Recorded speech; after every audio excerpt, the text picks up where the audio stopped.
So, frankly, I heard basically most of the podcasts you did.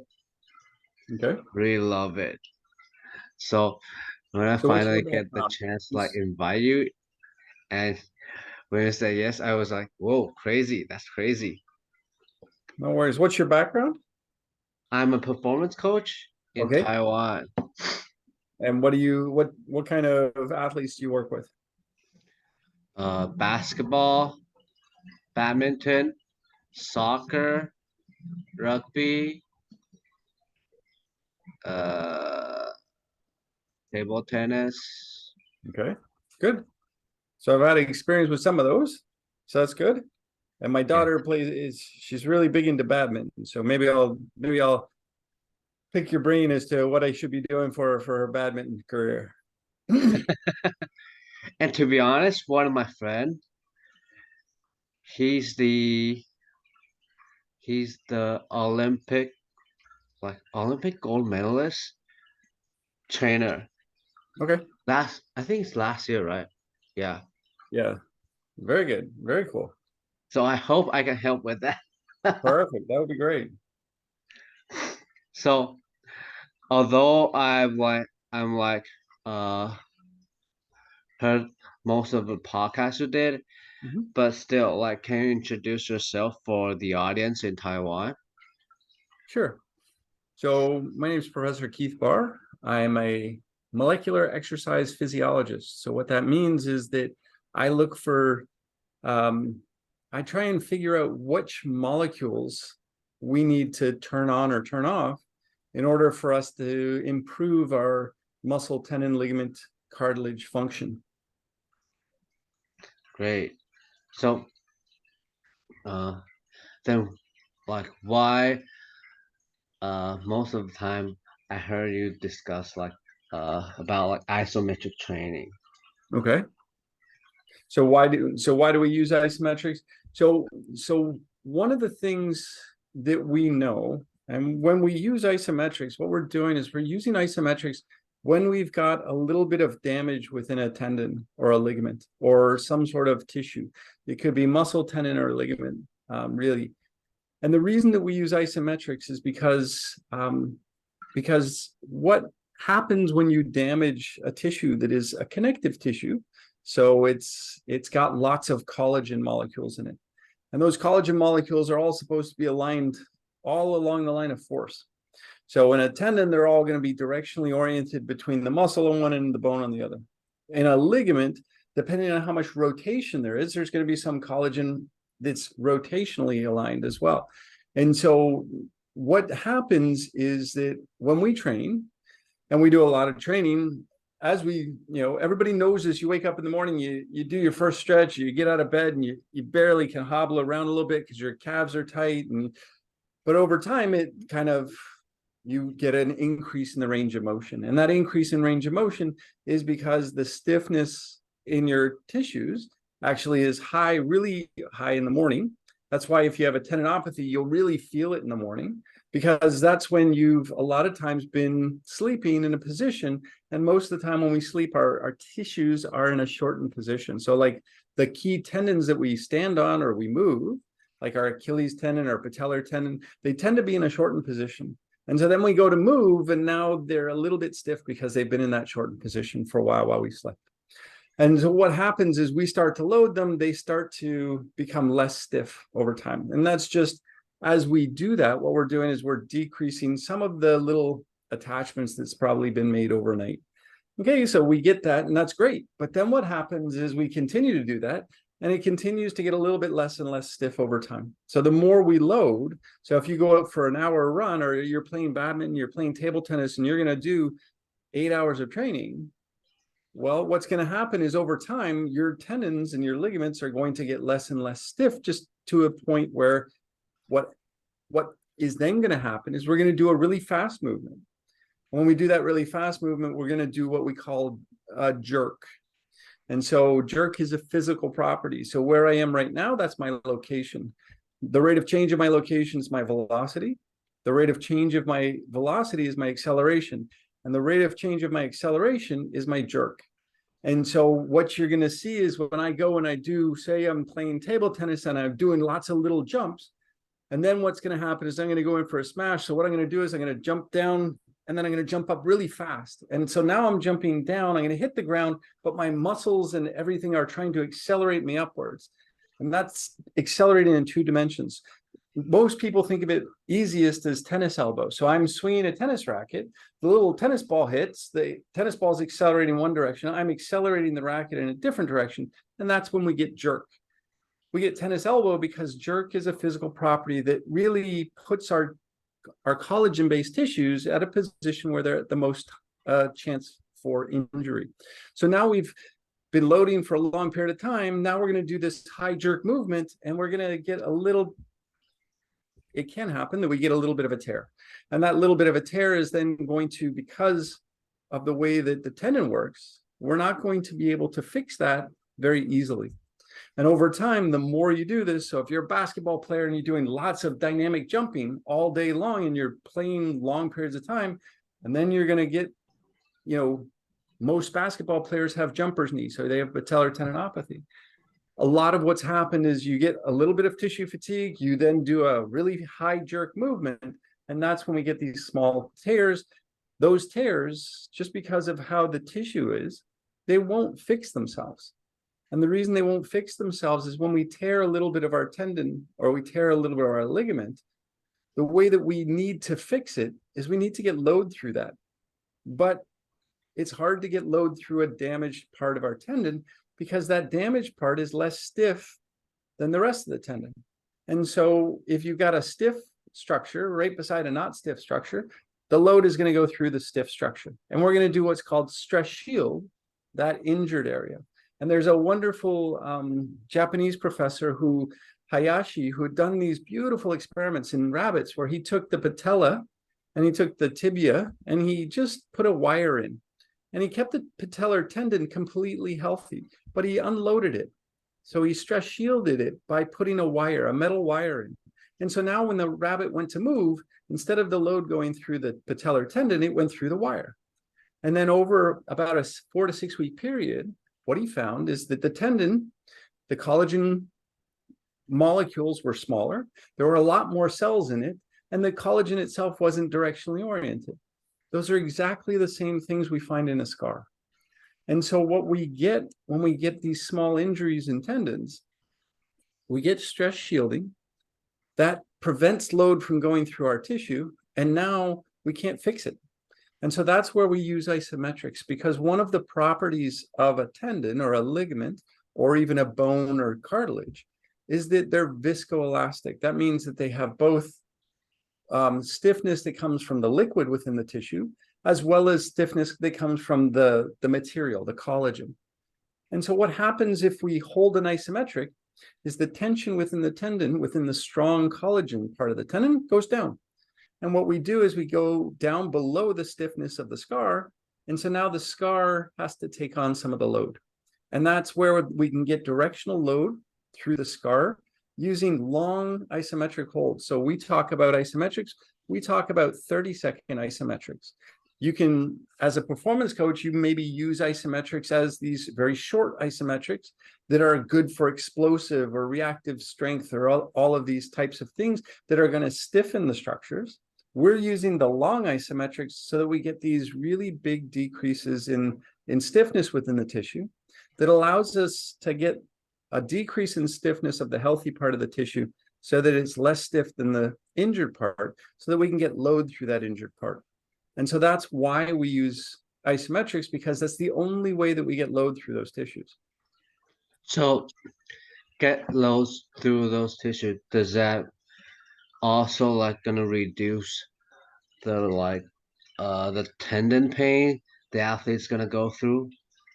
Yeah, so there's a professor named Jill Cook and Ebony Rio. They're both professors down in Australia, and they did a lot of work with isometrics before we started anything. And what they were noticing is that there was an analgesic, so it decreased the pain in the tendon. So if you had a tendinopathy, if you did a 30-second isometric, or 45-second is what they were doing, what they would find is that your pain, your sensation of that tendon pain will go down for the next 3 to 6 hours.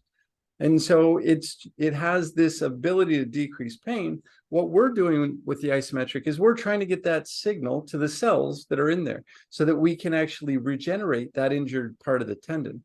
That's the difference, is we're not looking to use this as a way to simply go in and use this as something to decrease the feeling of pain. We actually want to try and fix that tissue. And the way that we're going to try and fix that tissue is we're going to get load on those cells. That load on those cells, the cells then know, oh, all right, this is the direction that we need to synthesize collagen. They're going to start synthesizing a collagen matrix that's more aligned with the line of force, like the rest of the tendon. And over time, if we continue to do this, what we found is that we can actually heal those damaged tendons. Cool. So what exactly does tendon do for like athletic performance? Okay, so that's a really important question. So the first thing is that what it's doing is it's supposed to, so tendons act, they do really two things. One is they transmit force from the muscle to the bone. So what we're doing when we're doing any type of athletic movement is we're pulling with our muscle on two bones. And what that's going to do is it's going to allow us to develop force. The best measure of performance, one of the best performance measures is the rate of force development, how quickly you can develop force. Because if you're good at developing a force quickly, you're going to have a greater power, and power to weight ratio is going to be one of the biggest determinants of your performance.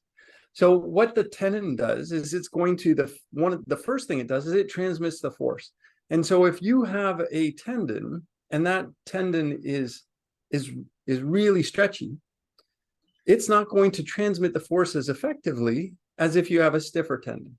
So for performance, we want our tendons to be stiffer, because it's just like if you have a big weight and you pull on a stretchy thing, a stretchy rope or a stretchy elastic that's on that weight, all that's going to happen is you're going to stretch that stretchy attachment.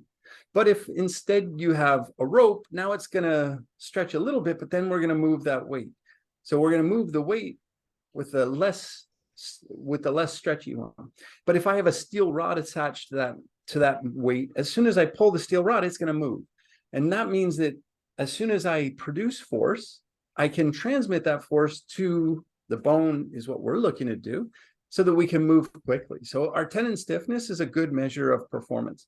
It's a good measure of how able you're going to be to have a high rate of force development. The issue is that the second function of a tendon is to protect muscle from injury. And as we increase the stiffness of the tendon, what happens is the tendon becomes, in some cases, the tendon becomes stiffer than the muscle is strong. And so we go and take a step, and instead of the tendon stretching to allow us to have the tendon work as a shock absorber to protect the muscle, now the muscle is not as strong as the tendon is stiff. Now the muscle has to stretch, and that's when we get muscle pulls. So a lot of times what you'll see in your athletes is they're going through their season, their performance is going up, they're really they're faster, they've got that extra explosiveness. Now their top end speed looks to be really, really good. And that's when they start pulling hamstrings.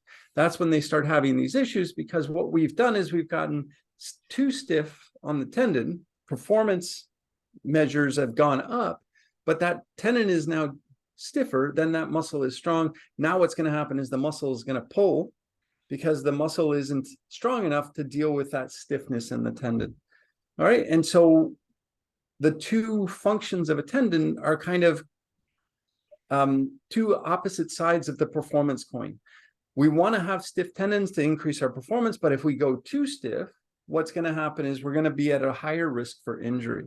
And that's where a lot of the expertise of individualizing training programs comes in, because the same training program that makes one individual a world champion is going to make another individual injured, because some of what goes into making that world champion is that they have different genetics that allow them to do a higher amount of performance loading.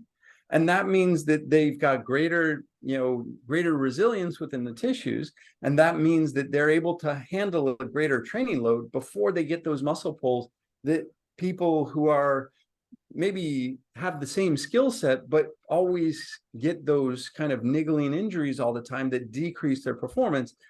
That's a lot of now that individualization of the programs. If I have somebody who I can do lots of plyometric work and they never get injured, that's great. Performance, I can do lots of high speed movements. If I've got people on the other hand who, as soon as we start doing lots of plyometrics, they start having knee pain and calf pain, and they have all of these other things.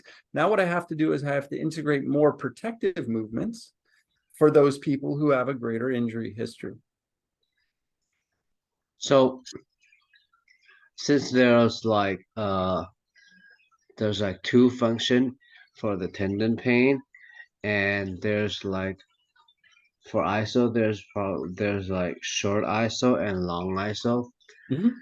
How would you like program that for like these two functions? Yeah.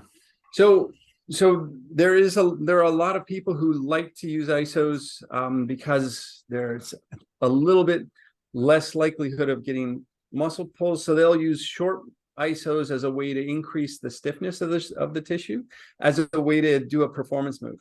So where somebody, so if you've got a history of using lots of plyometric moves, but again, you've got somebody who's maybe a little bit more prone to injury, you can use a really short, fast ISO as a way to get that jerk in there, but not as much jerk as you would get from, say, a box jump or something else.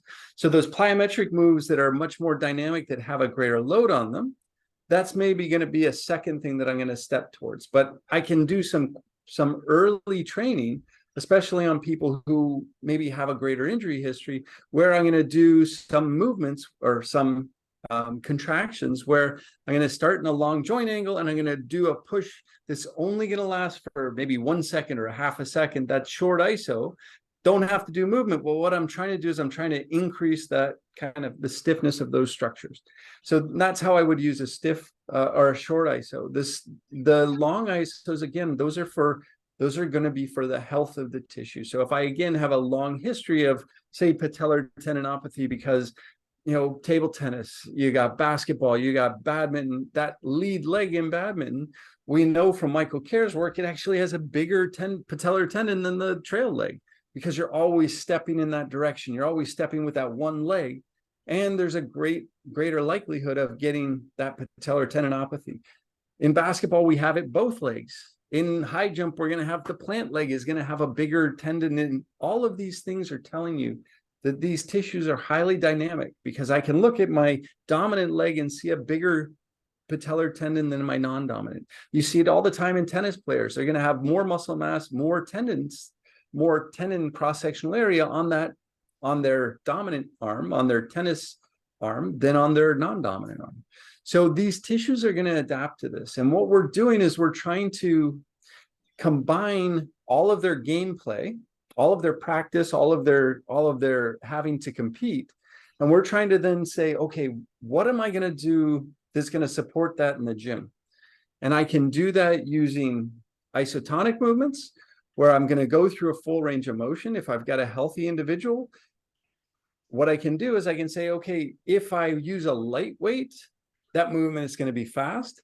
If I use a heavy weight, that movement is going to be slow. So if I want to do a more protective movement, I'm going to do a heavy movement, because remember, we talked about muscle pulls happening when the tendon is stiffer than the muscle is strong. If I lift a heavy weight, what's going to happen is the little muscle end of the tendon gets a little bit less stiff. The muscle gets stronger. So now what I've got is I've got a strong muscle on a little bit stretchier tendon. But if that's all I do, if all I ever do is lift heavy weights, now instead of the muscle having the problem, when I start loading and I start doing my gameplay, I start practicing and playing, now what's going to happen is I'm going to be prone to tendon injuries, because if all I do is really heavy work, if all I do is long isometrics, what I'm doing is I'm making the tendon and the muscle end of the tendon stretchier. The muscle is strong, and now I've got a really strong muscle pulling on a tendon that's less stiff, and the likelihood of me injuring the tendon is going to be higher. That's why we have to combine these two things. When I have somebody who's in the off season, they don't have the practice, they don't have all of those hours of practice and competition, I'm going to have to then give them those short, fast movements, those short isometrics, those plyometrics, those other things that they would normally get in their practice, together with the strength training that I want to do so that when they go back in, they're going to be healthy and stronger. When I've got an athlete who's in season, now they've got lots of plyometric move. They've got lots of high jerk movements because they're practicing and playing many, many times a week. Now what I'm going to do is I'm going to change my strength training to be more protective. Longer isometrics, heavier lifts in the gym so that I get more of the muscle strength, a little bit more of the tendon strength or tendon health movements, or the long isometrics that are going to protect me from injury more. And that's how you have to start looking at these things back and forth, because we said it's two sides of this coin.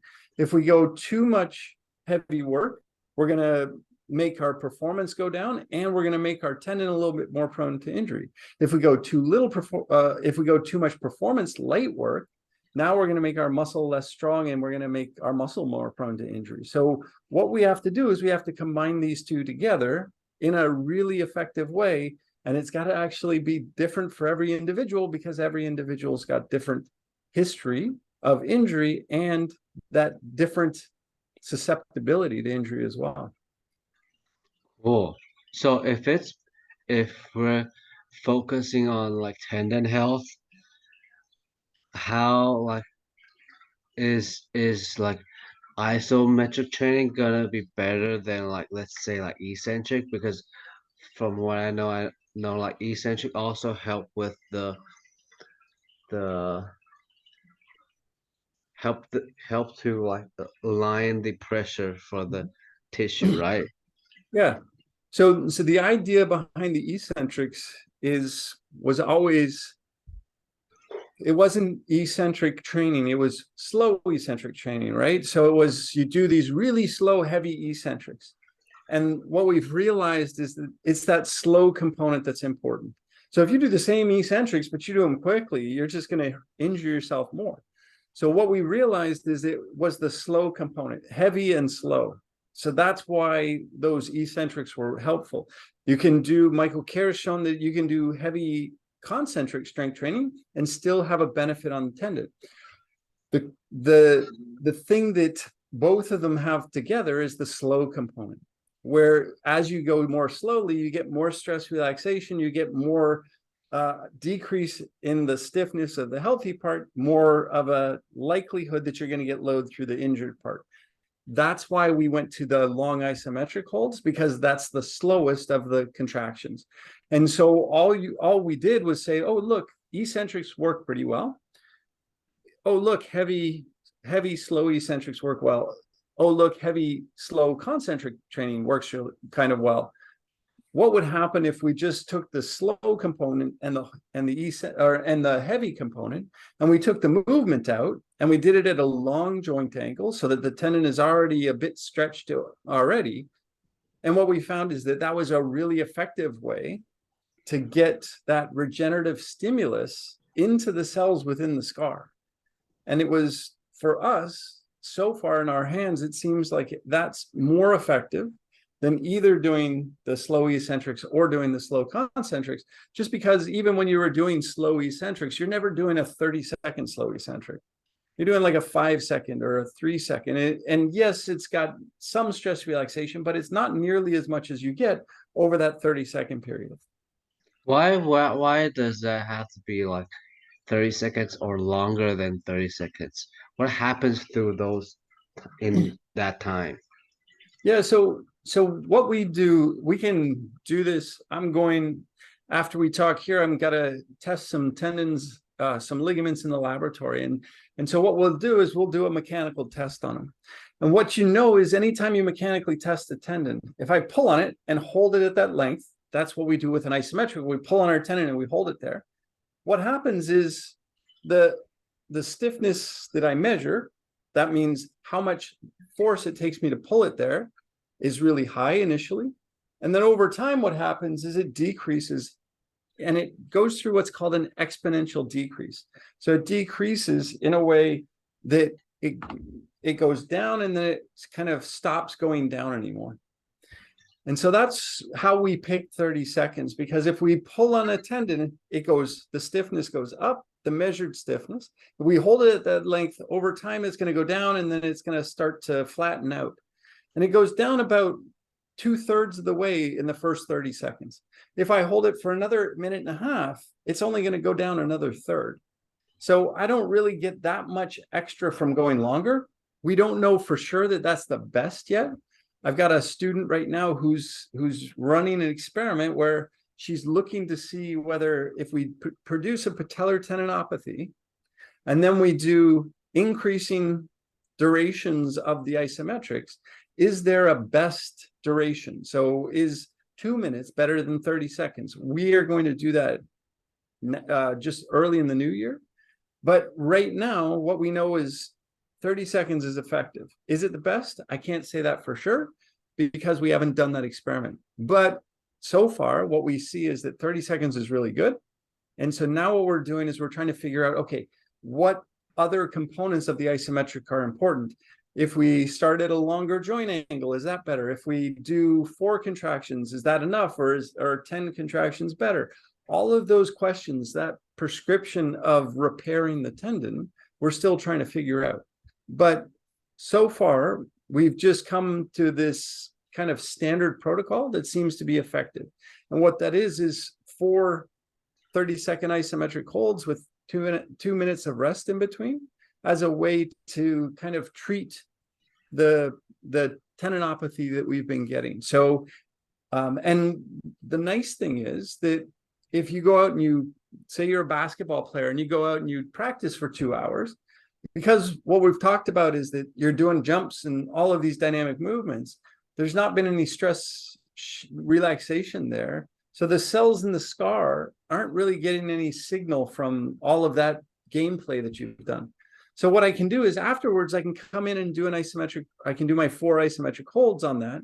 That's going to get me a signal or a stimulus through that damaged part of the tendon. And that I can do right after I've trained. And so you can incorporate these types of moves into your normal practice and training program. And it's relatively straightforward to do. So, do we have to like load these like isometric? And usually for like athlete, how heavy should we go on the isometric? Okay, that's a great question. So we don't know exactly what the resistance should be yet. What we know is that what we're looking at is we don't want to put so much force on the tendon that we're actually causing pain. So I want to be on maybe a 2 out of 10, 2 to 3 out of 10 on pain. I want it to kind of be a generalized, maybe a soreness, but not a pain. If I've got an elite athletes are all, they all feel pain differently. I tell them no pain because, an elite athlete, a 2 to 3 out of pain for an elite athlete is like a 6 or 7 for me. So what I do is I tell them no pain, because no pain for the elite athlete. Oh yeah, no pain. Yeah, but for me, that's like a 2 or 3. So you have to know your athlete well enough. So that's the first thing. And so what we'll do, a lot of the isometrics we'll use are like an overcoming isometric. And what that means is that I'm starting a position and I'm pushing as hard as I can from that position. And so what I do is I'm pushing as hard as I can. That's a voluntary thing. So, I could put 400 pounds on there. It doesn't mean I could actually move 400 pounds. That's just making it super, super heavy so that when I do my one-legged leg extension, I don't have any dynamic movement there. So what I'm trying to do is then give myself enough resistance, and then I'm going to dictate based on the pain that I feel how much load I have going through there. And so what I'll tend to do is I'll tend to push until a point where I'm like, okay, I'm feeling a little bit there. So I'm going to hold it at that level, and I'm going to hold it at that level for 30 seconds and come down. If you've got a handheld dynamometer, you can just put that in between the weights and your whatever limb you're working. You can look on your phone and see, okay, today I'm producing 40 newtons on this move. So next time what I'm going to do is I'm going to try and come in, the next time I do this training, I'm going to go more than 40. So maybe my goal is going to be 42, and so you can get a progressive increase as you're going through the rehabilitation process. And that's going to help you to understand you are getting better. And that's going to really also help your brain as far as being able to externalize what you're doing. So one of the things that Ebony Rio has shown is that when we have tendon problems, we don't produce as much force as we would normally do because of something called central inhibition. My brain actually is putting a signal that's lower than normal through that tendon. And as I'm going to do that, that's because my brain is putting the brakes on. And so one of the things she's shown is if I externalize something, so if I'm pushing and I've got like either a metronome or I've got a number that I'm trying to maintain on my handheld dynamometer, I'm no longer thinking about the pain that's in my knee. I'm thinking about this number on my phone. I can push harder. I can overcome central inhibition that way. And so there's a lot of different things that we're trying to incorporate into some of these training programs. So, how about if it's like not, how about if the athlete isn't injured? We're just probably gonna like try to let his tendon be gonna be stronger. Yeah, so what we're doing with an athlete who's not injured is what we try and do is we try and take her and we try and have her do both the heavy lifts and either have plyometric or high jerk movements, either from her practice or her gameplay. And then we'll come back. If we don't have the practice and gameplay, we'll do some heavy or some light movements, short, fast movements, short isometrics. So what we're trying to do is we're trying to combine those things. In a healthy individual, I'm not really going to use isometrics unless they have a history of injury.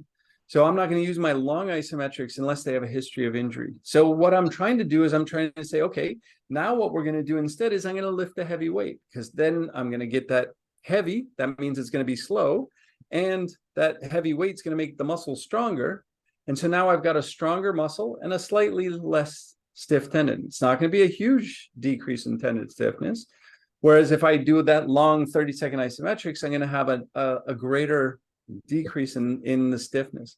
And so what I'm trying to do in a healthy athlete is I'm trying to mix those two things that we need. We need the high velocity, high jerk movements in order to maintain the stiffness of the tendons. And we need the heavy load movements to make sure that the muscle is strong enough so that it's not going to be weaker than that tendon is stiff, so that it's going to get pulled. So what I'm doing is I'm doing that combination. And so if they're off season, they don't have a lot of practice or competition, I'm going to do both of them in the gym. I'm going to make sure that they have some high force movements, some high jerk, some plyometrics, some other things.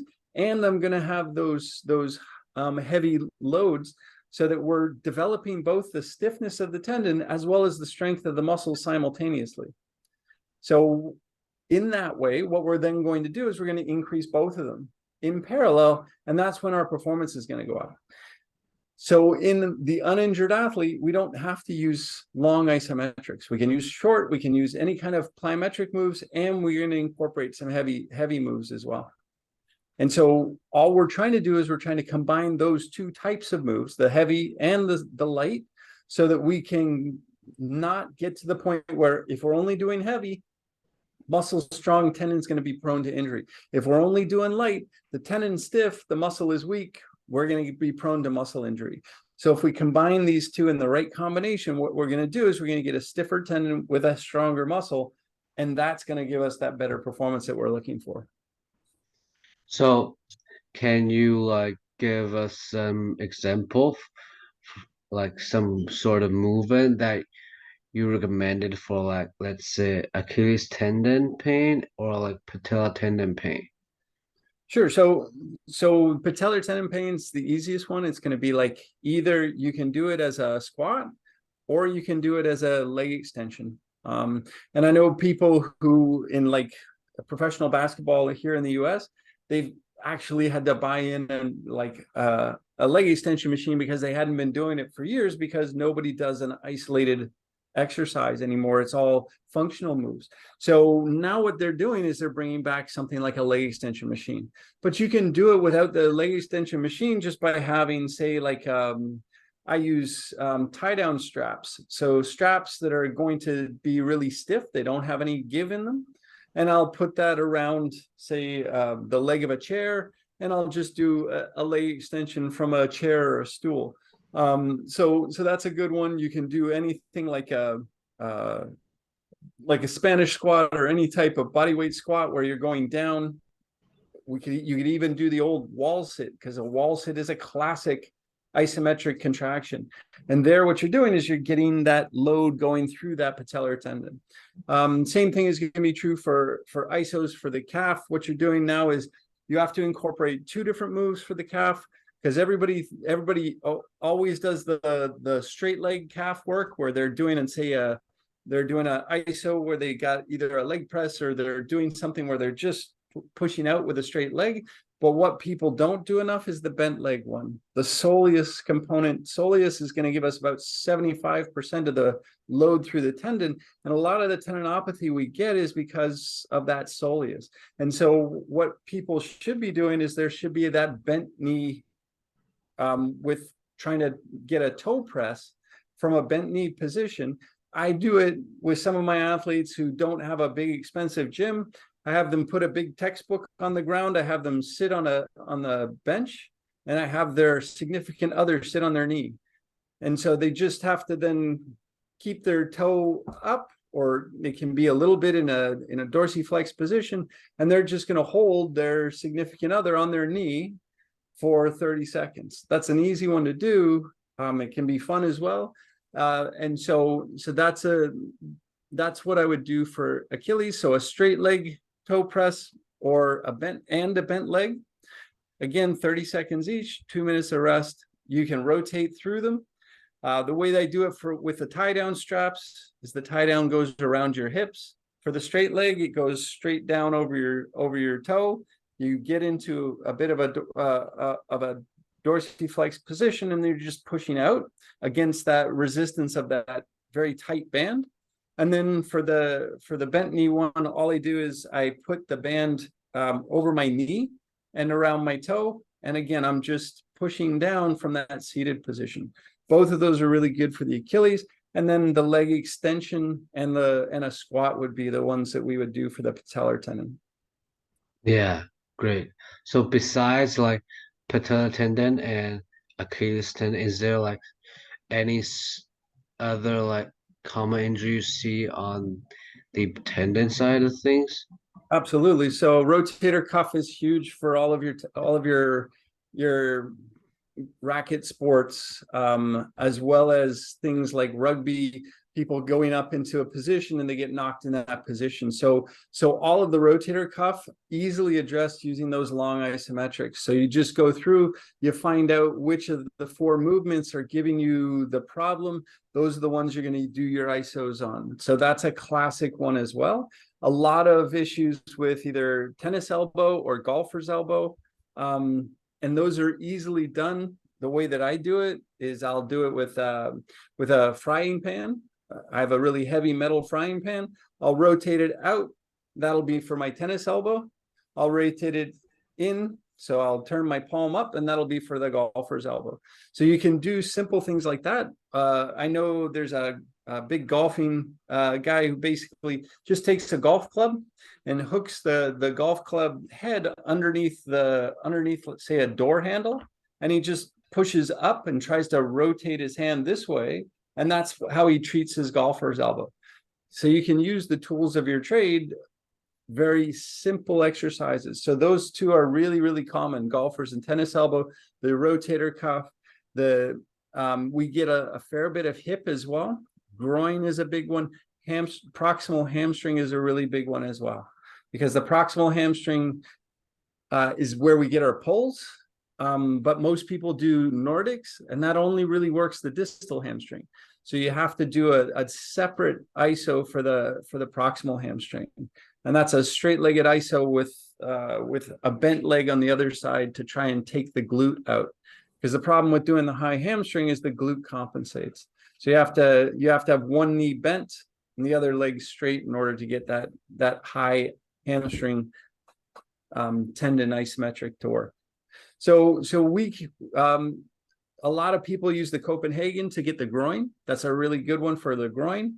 So all of those different areas, it depends on what your sport is. So for like soccer or football, there's a lot of external rotation. So there's a lot of groin problems. And there's a lot of hip flexor problems. There we do the Copenhagen for the groin. We do a couch-based where you put your foot on the couch, you kneel down, and you do that kind of kicking it through. So all of those things, depending on the sport that you're doing, all of those tendons, that's where 70% of your time away from sport is coming, is these muscle and tendon injuries. So yeah, everything from the throwing athlete to the racket athlete down to, again, depending on what sport you're doing, which are the ones that you really need to work on the most. Appreciate that. So beside the research you're gonna do with your student, is there any other program you're working on right now?